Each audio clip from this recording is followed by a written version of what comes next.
O programa de hoje vai colocar em revista a palavra peito. Afinal, Jonathan, qual é a tendência? Peito peludo ou depilado? Você vai conhecer uma ONG de verdadeiras amigas do peito. E na moda, como o peito influenciou o surgimento de novos estilos. Na história, no cinema, na estética e muito mais. O Em Revista está só começando.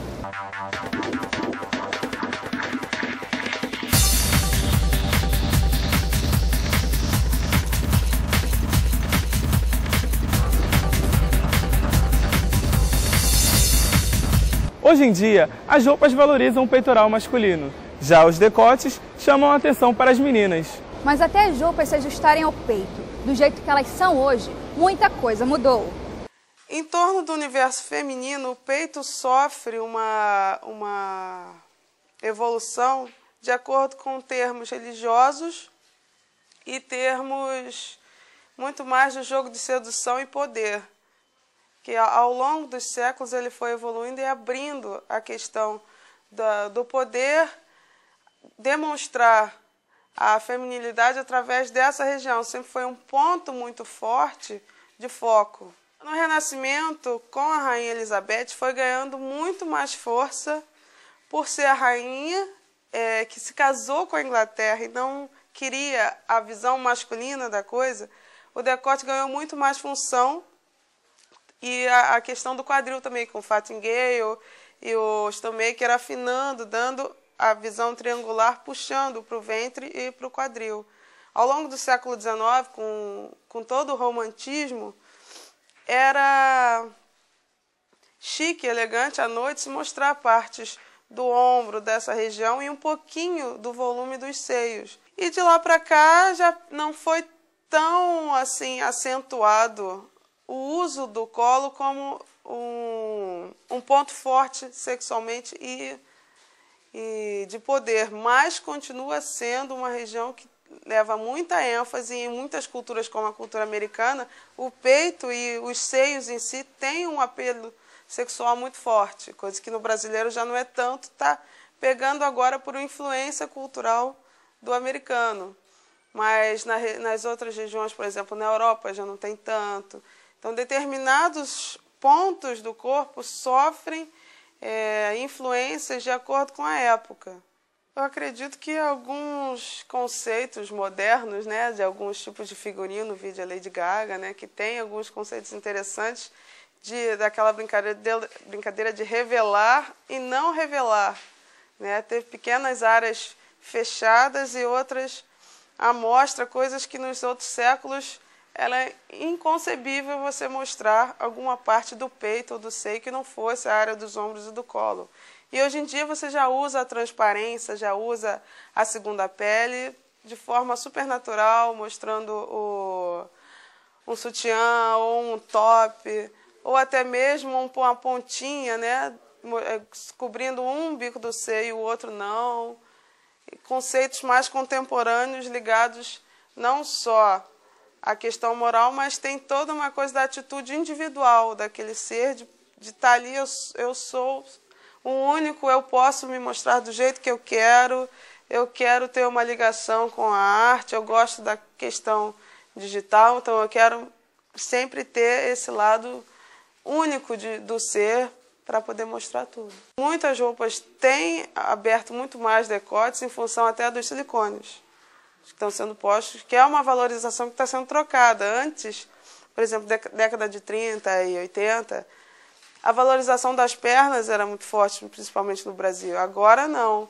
As mulheres estão investindo realmente nos peitos para poder se igualar à cultura de massa americana. E no próximo bloco você vai ver que tem muito homem cuidando do peitoral. Eu já vi caso de aluno levar cliente, né? Levar uma foto de uma revista. Eu queria ficar com o corpo desse modelo aqui dessa revista. Isso já aconteceu. O Em Revista já volta.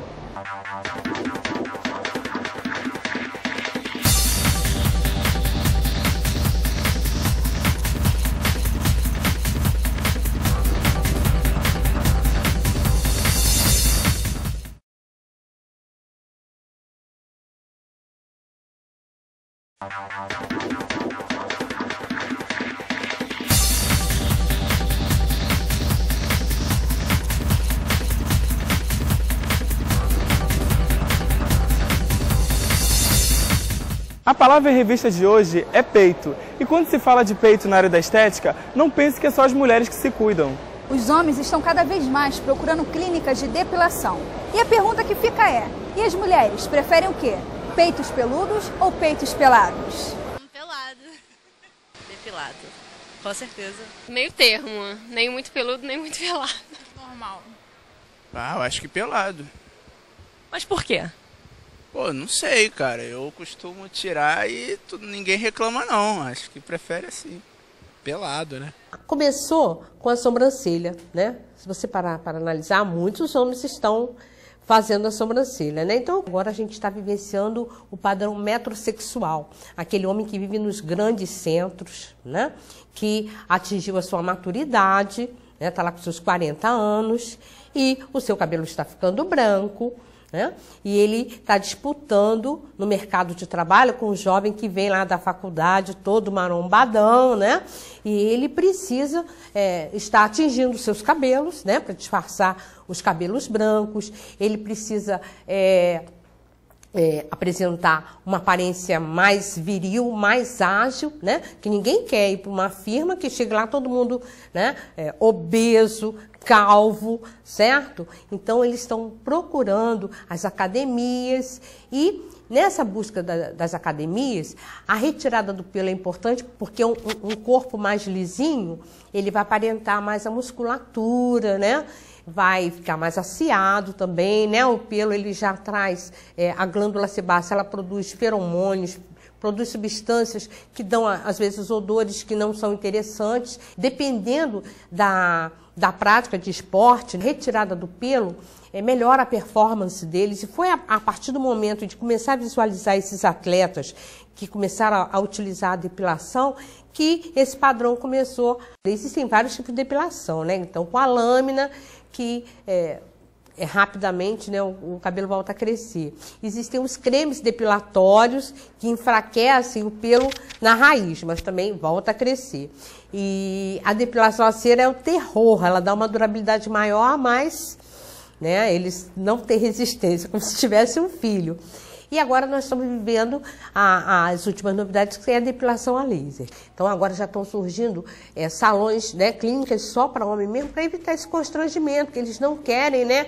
Ainda tem aquela coisa, né, do machismo. Mas os padrões estão mudando. É aquilo. Então as jovens de hoje já preferem. Então isso vai ser uma coisa normal a partir daí. Peito de homem você acha que tem que ser o quê? Como? Ah, malhado, acho que fica mais bonito, né? Natural. Nem tão malhado assim. Porque eu gosto de ver a pessoa natural, como ela é, e não meio artificial, muito malhado, que você toca, não vê aquele teor, né, da pessoa, aquela maciez. A maior preocupação, na maioria das vezes, é estética. Porque, em virtude dos padrões dominantes de estética hoje que a gente tem no mundo, a maioria das pessoas se preocupam com a hipertrofia do peitoral, né? O aumento da massa muscular do peitoral. Para ficar parecido, né, com as pessoas, com os atores de filmes, de TVs que estão na mídia o tempo todo. E hoje em dia até as roupas, elas caem melhor, elas ficam melhor com a pessoa que tem tanto não só o peitoral, mas o peito, o ombro, as costas, né, os músculos dorsais um pouco mais hipertrofiados, mais torneados. Então a pessoa que não se vê nesse padrão, ou então vai numa loja, compra uma roupa, a roupa não cai bem nela, se sente até, teoricamente, né, pressionada a ter esse padrão de estética que hoje está no meio, está na mídia o tempo todo. Só que isso acaba que às vezes gera consequências, podendo ser positivas ou negativas, né? Negativas porque para tentar chegar nesse padrão estético, que é um peitoral maior, mais hipertrofiado, mais torneado, as pessoas tentam fazer isso de qualquer jeito e às vezes extrapolam os seus limites fisiológicos, né, e estruturais. E acabam que, para querer ter uma estética melhor, elas treinam além das suas possibilidades e isso, consequentemente, com o tempo pode vir a surgir lesões no ombro, que são muito comuns por treinamento desse músculo em particular que a gente está falando hoje. As mulheres normalmente, eu quero ficar com a coxa parecida com a fulana de tal, atriz tal, com a panturrilha, com o glúteo, elas falam muito. Os homens menos, mas eu já vi caso de aluno levar, cliente, né, levar uma foto de uma revista, eu queria ficar com o corpo desse modelo aqui dessa revista. Isso já aconteceu. O exercício mais famoso do peitoral, o mais tradicional, que já se faz desde a época que o nosso avô fazia musculação, é o supino. É o supino reto. Um aparelho que a gente fica deitado num banco, na horizontal, e a gente faz o movimento, né, do supino com uma barra longa, e o movimento se torna vertical, né, para cima. Mas existem outros diversos exercícios e cada um tem a sua particularidade. Normalmente o peitoral é um exercício que a maioria das pessoas tentam treinar ele com bastante peso, com muita carga na musculação. Então a gente tem que estar preparado para fazer aquilo. Eu tenho que ter um nível de coordenação motora, um nível de treinabilidade para poder suportar aquilo, e eu tenho que estar bem aquecido e bem preparado para poder fazer, para diminuir, né, qualquer tipo de possibilidade e risco de lesão, que é o que muita gente não pensa, mas além da estética, além da saúde, a gente tem que tentar prevenir, respeitar a integridade física de todo mundo, né? E às vezes as pessoas extrapolam um pouquinho e acabam se machucando, se lesionando. Daqui a pouco vamos conhecer a ONG Amigas do Peito e os peitos mais famosos do cinema. O Em Revista já volta.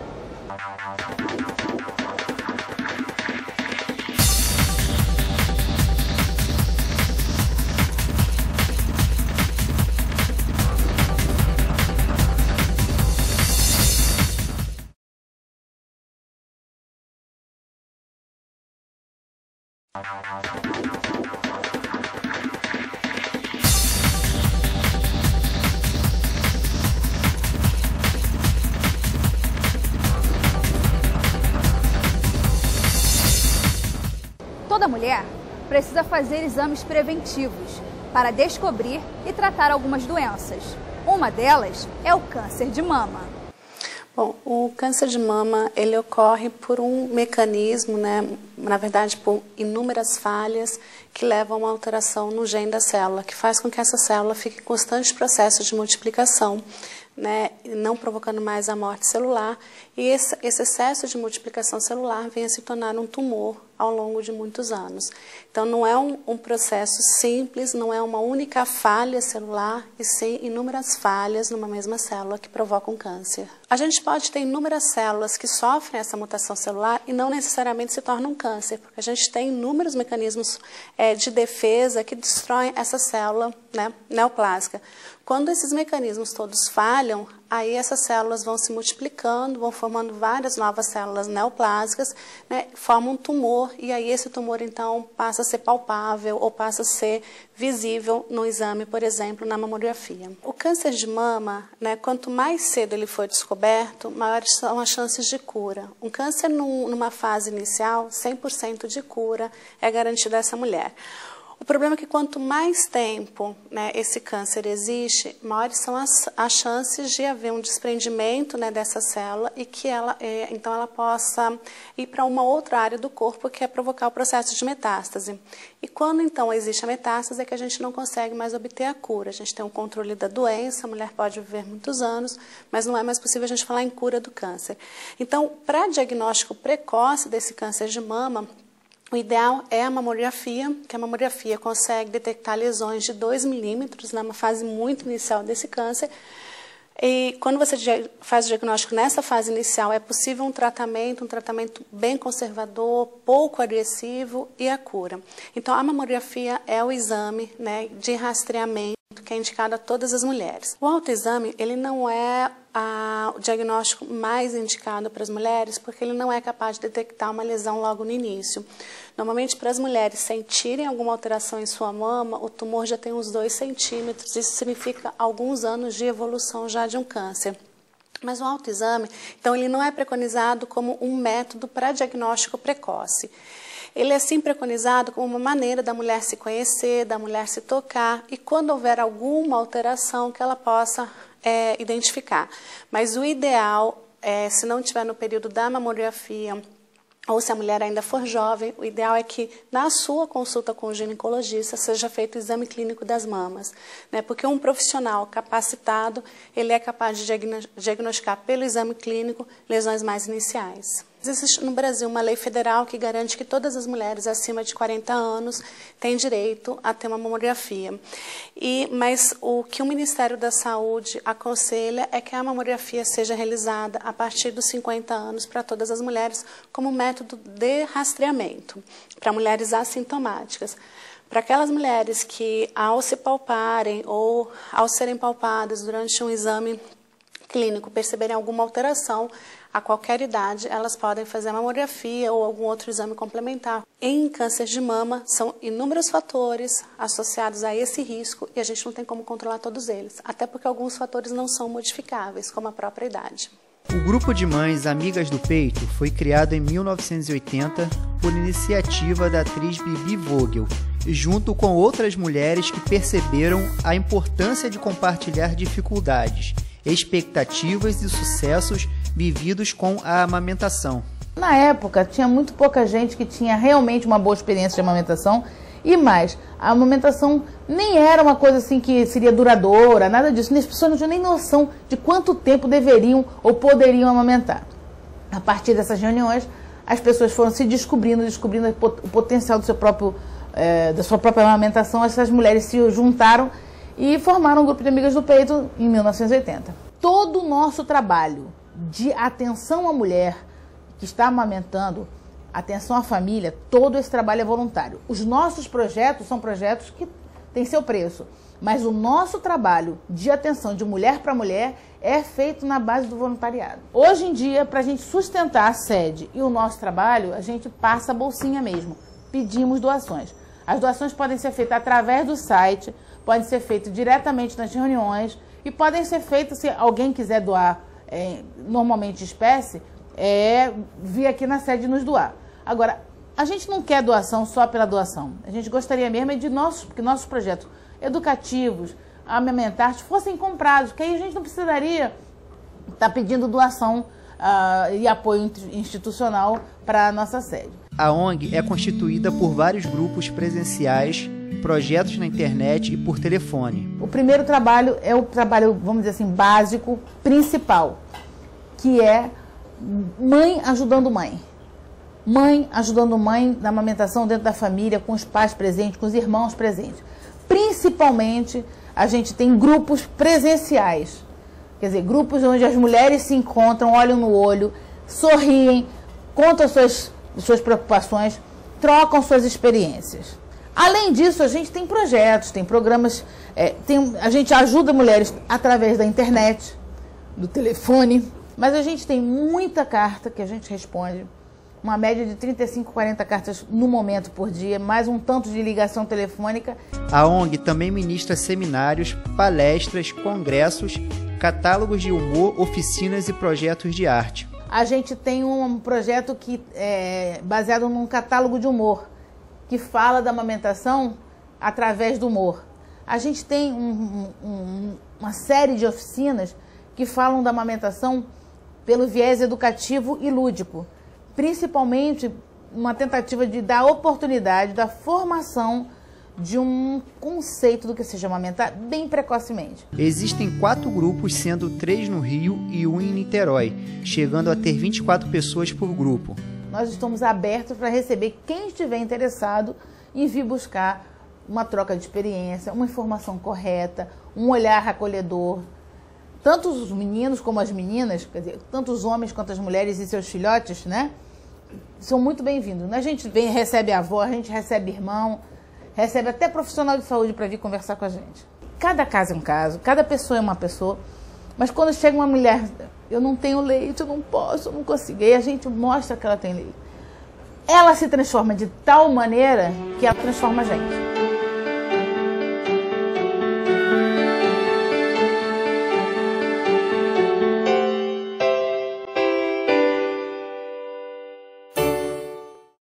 A sétima arte não ia ficar de fora da revista, até porque peito é o que não falta no cinema.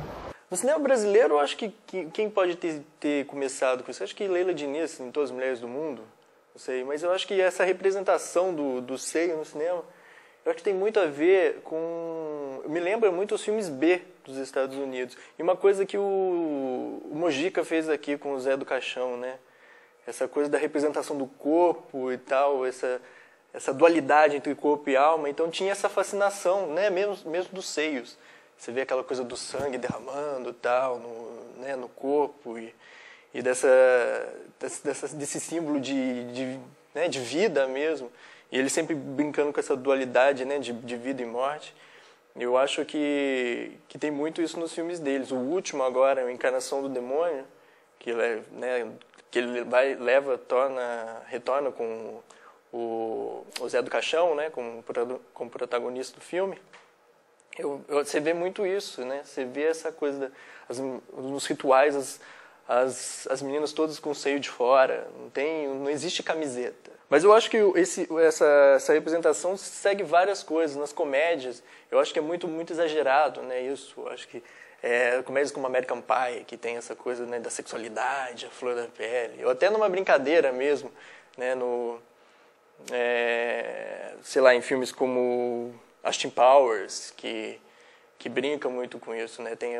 Acho que é o primeiro filme da série do Austin Powers que tem a Elizabeth Hurley mostrando os seios, e é do Farol, né? Que mostra o farol, assim, né? Uma brincadeira. Esse tipo de linguagem do seio, de brincar com isso, que nem essa coisa do farol que tem no Austin Powers, de mostrar um símbolo, né?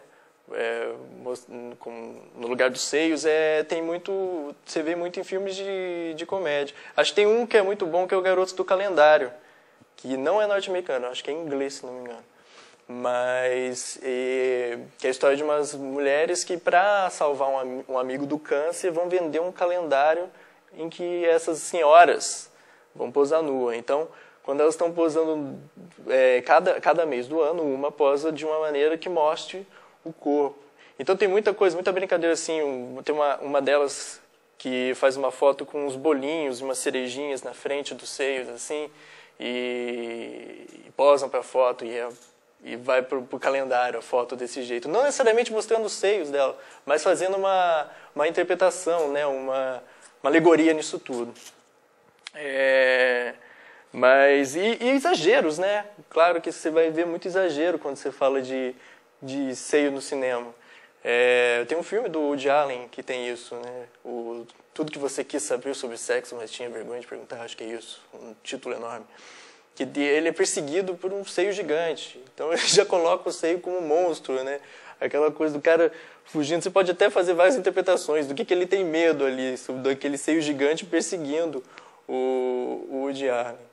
Eu acho que é isso. Enquanto tiver essa coisa de sexualidade também, acho que a gente vai ver muito seio no cinema. Né? O Revista de hoje colocou em pauta a palavra peito. E se você quiser sugerir mais uma palavra para o próximo programa, não se acanhe, estamos de peito aberto. É só enviar um e-mail para centrodetv@uniswan.edu.br e a gente coloca em pauta a sua palavra. Até o próximo Em Revista. Tchau, tchau.